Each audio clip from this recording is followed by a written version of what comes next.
Hey guys, तो कैसे हैं आप लोग। मेरा नाम है शोमेन और शोमेन का रिव्यू इस चैनल में आप सभी का बहुत बहुत स्वागत है।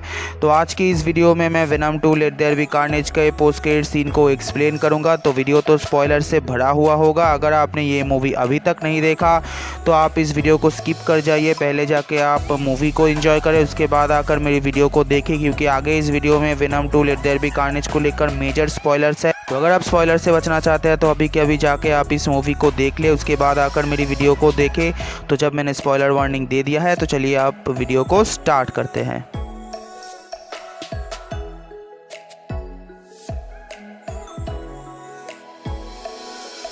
तो जैसा कि मैंने कहा था, Venom 2 let there be Carnage का सबसे इंटरेस्टिंग सीन था मूवी का पोस्ट क्रेडिट सीन, जो कि सब कुछ बदल देता है। वेनम के डायलॉग्स भी एक कुछ ऐसा बोलता है जिससे कि हमें लगता है कि कुछ तो अलग होने वाला है। पोस्ट क्रेडिट सीन के स्टार्टिंग में हमें दिखाया जाता है एडी और वेनम दोनों एक टूटे फूटे होटल में बैठे हुए हैं और सामने टीवी पर एक शो चल रहा है, उसे देख रहे हैं। और वेनम एडी को बोलता है कि उसके पास मिलियंस ऑफ ईयर्स का नॉलेज है और अक्रॉस यूनिवर्सेस यानी कि मल्टीपल यूनिवर्सेस का नॉलेज है, जिससे कि वो एडी को एक्सप्लेन करे तो एडी के दिमाग के ऊपर से जाएगा, एडी के छोटे से दिमाग में वो सब कुछ नहीं घुस। और उसके बाद वेनम एडी को बोलता है कि सिम्बियोट्स के पास मिलियंस ऑफ ईयर्स की नॉलेज है, अगर मैं तुम्हें उस नॉलेज को समझाने की कोशिश करूँ तो वो तुम्हारे छोटे से ब्रेन को एक्सप्लोर कर देगा।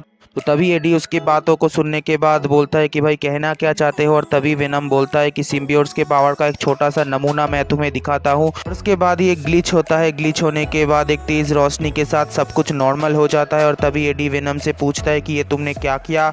तो तभी वेनम बोलता है कि मैंने कुछ नहीं किया। हमें टीवी पर दिखाया जा रहा है स्पाइडरमैन फार फ्रॉम होम का पोस्ट क्रेडिट सीन, जहाँ पर जे जोना जेमिसन स्पाइडरमैन की आइडेंटिटी सबके सामने ला रहा है। स्पाइडरमैन को देखने के बाद ही वेनम एडी के अंदर से बाहर आ जाता है और वो स्पाइडरमैन को पहचान लेता है और स्पाइडरमैन की तस्वीर को चाटता है।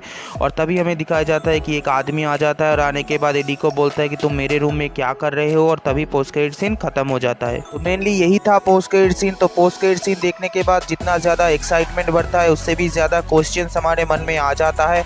पहला क्वेश्चन ये था कि वेनम स्पाइडरमैन को पहचानता कैसे है, क्योंकि अब तक हमें स्पाइडरमैन के साथ वेनम की कोई कनेक्शन दिखाया नहीं गया है। हमें जो स्पाइडरमैन दिखाया जा रहा है वो है टॉम हॉलैंड का स्पाइडरमैन, जो कि सोनी यूनिवर्स के साथ साथ मार्वल सिनेमैटिक यूनिवर्स का भी पार्ट है। हमें अब तक स्पाइडरमैन की 2 मूवीज़ में वेनम का नाम तक नहीं लिया गया और वेनम की 2 मूवीज़ में स्पाइडरमैन को दिखाया तक नहीं गया। सिर्फ वेनम 2 के पोस्ट क्रेडिट सीन में हमें स्पाइडरमैन को दिखा दिया गया है। इससे तो हमें समझ में आ जाता है कि मार्वल का स्पाइडरमैन और सोनी के वेनम के बीच हमें क्रॉसओवर दिखाया जाएगा। तो शायद हमें आगे आने वाली वेनम की या फिर स्पाइडरमैन की मूवी में हमें स्पाइडरमैन वर्सेस वेनम को दिखाया जाएगा। तो वेनम के साथ स्पाइडरमैन का क्रॉसओवर देखने के लिए मैं तो एक्साइटेड हूँ। आप कितना एक्साइटेड है आप मुझे कमेंट करके ज़रूर बताना। तो मेरे मन में सबसे पहले जो सवाल आता है वो ये है कि वेनम टॉम हॉलैंड के स्पाइडरमैन को जानता कैसे है, क्योंकि अब तक तो हमें कोई भी कनेक्शन दिखाया नहीं गया था। सिर्फ हमें टॉबी मैगवायर की स्पाइडरमैन 3 मूवी में वेनम के साथ स्पाइडरमैन की फाइट दिखाया जाता है। हमें सिर्फ स्पाइडरमैन और वेनम का क्रॉसओवर दिखाया गया था टॉबी मैगवायर की स्पाइडरमैन 3 मूवी में।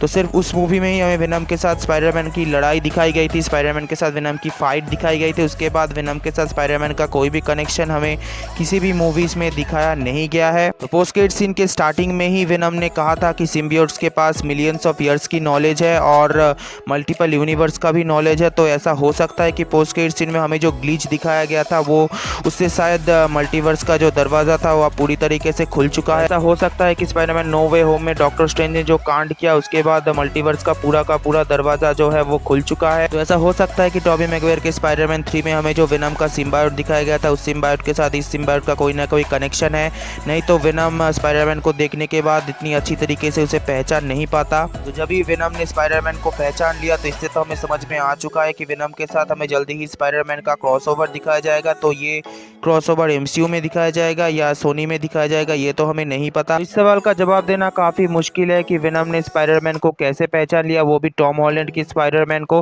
क्योंकि हमें सिर्फ टॉबी मैगवायर की स्पाइडरमैन यूनिवर्स में ही वेनम के साथ स्पाइडरमैन का क्रॉसओवर दिखाया गया। तो शायद ऐसा हो सकता है कि उस सिम्बायोट के साथ साथ इस सिम्बायोट का कोई ना कोई कनेक्शन है, क्योंकि विनम ने ही बताया था कि सिम्बियोट्स के पास मिलियंस ऑफ ईयर्स की नॉलेज है और मल्टीपल यूनिवर्स का भी नॉलेज है। यहाँ से ही मुझे लगता है कि शायद इसीलिए विनम ने स्पाइडरमैन को इतनी अच्छी तरीके से पहचान लिया, और ऐसा नहीं भी हो सकता है, कोई और कारण भी हो सकता है जिससे कि विनम ने स्पाइडरमैन को पहचान लिया। मुझे जैसा लगा मैंने बता दिया।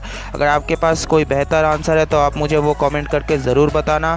तो बस आज के लिए मेरी वीडियो इतना ही। अगर आपको मेरी वीडियो ज़रा सी भी पसंद आती है तो मेरी वीडियो को लाइक करें, ताकि मुझे आगे भी ऐसे ही वीडियोस बनाने की मोटिवेशन मिलती रहे। और अगर आप मेरे चैनल पर नए हो तो सब्सक्राइब करने के बाद बेल आइकन प्रेस करना ना भूलें, ताकि जब भी मैं कोई नई वीडियो शेयर करूं आपको उसकी नोटिफिकेशन सबसे पहले मिल सके। तो मिलता है आपसे अगली वीडियो में, तब तक के लिए बाय, टेक केयर।